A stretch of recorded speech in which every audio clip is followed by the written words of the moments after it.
Hello everybody, I am ShadowClass27, current world record holder for Dude Simulator 3 speedrunning, and I'm here to make a guide on it. Let's go. Once you start the game and it loads in, you want to start your timer. You go over to the microwave, start the microwave by adding 10 seconds to it and hitting start.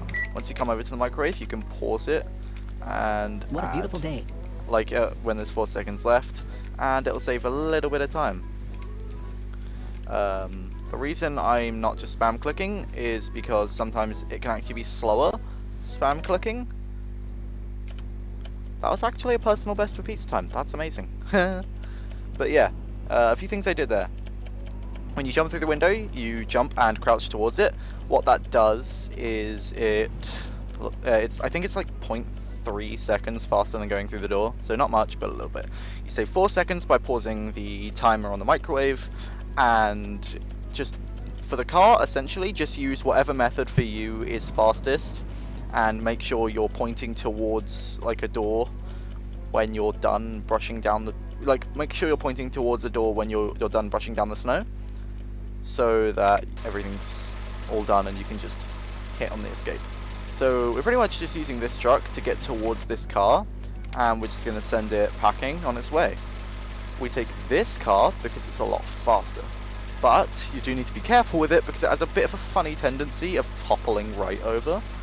We need to head to this rock and just make sure it's firmly placed while we murder a bunch of civilians for their money. See kids, capitalism.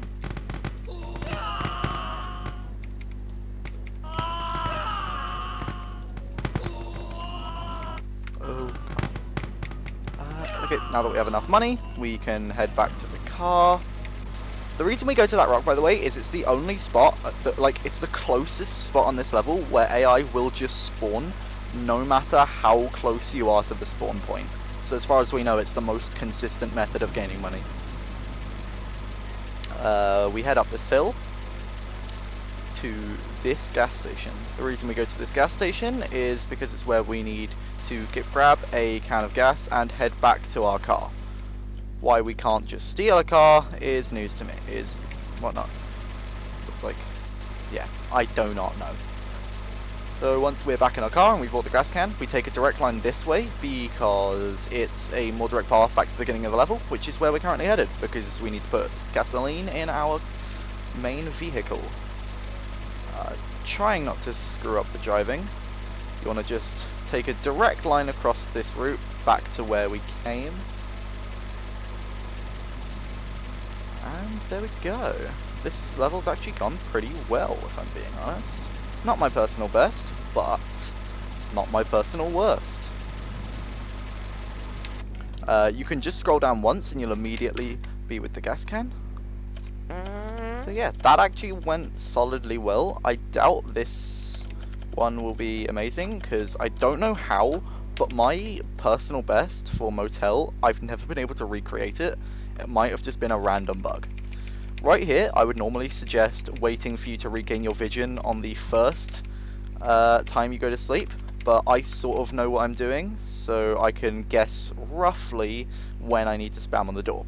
For the second sleep, it doesn't matter at all, because you'll regain your audio. Your audio will always cut off on the first one. I don't fully understand why. But yeah, on the second one, you'll have your audio back, so you don't need to bother about waiting to regain your vision. And yeah. By the way, when you press escape while you have no vision, you do gain a little snippet of being able to see, which is very useful for getting back to your bed without being able to see anything. Something you may notice is my use of pressing escape twice. It's called a movement unlock. Normally on this level, it would take a while. Normally on that level, the sleep, you wouldn't be able to move until you regain your vision. But if you press escape and press it again, you can see perfectly. Not see, sorry, you can move perfectly. You may have noticed that previous level was very quick. What you're meant to do is go and buy a screwdriver from a back market dealer, but instead you just go through the wall and you're done. I don't know if I've mentioned this earlier in the run, but when I'm hitting escape, going to main menu and hitting resume, it skips the fade to black, which makes the loading screens a little bit quicker.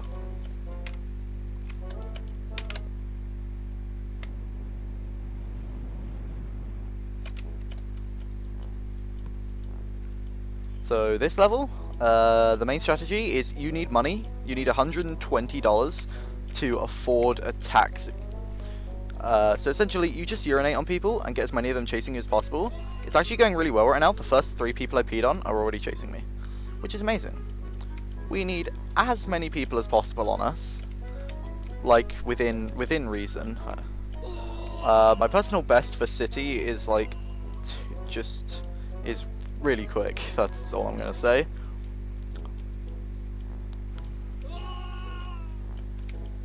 Come on, start following me, please.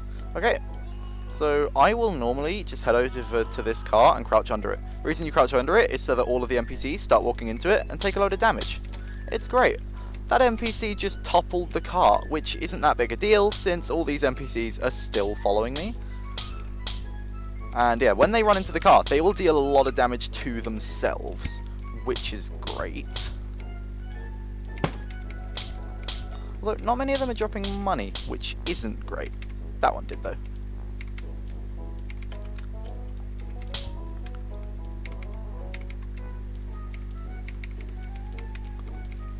And that's enough money. We're now on city. Oh, sorry, present. So present is the one where you give a gift to your roommate. You just want to go straight along here. As close as it looks, unfortunately, this will not be a world record. You jump across here, go up, and give the present to your friend, and you're done with the run. I hope that helped explain a lot of things, and yeah, thanks. Thanks for watching, and I hope you enjoy running the game.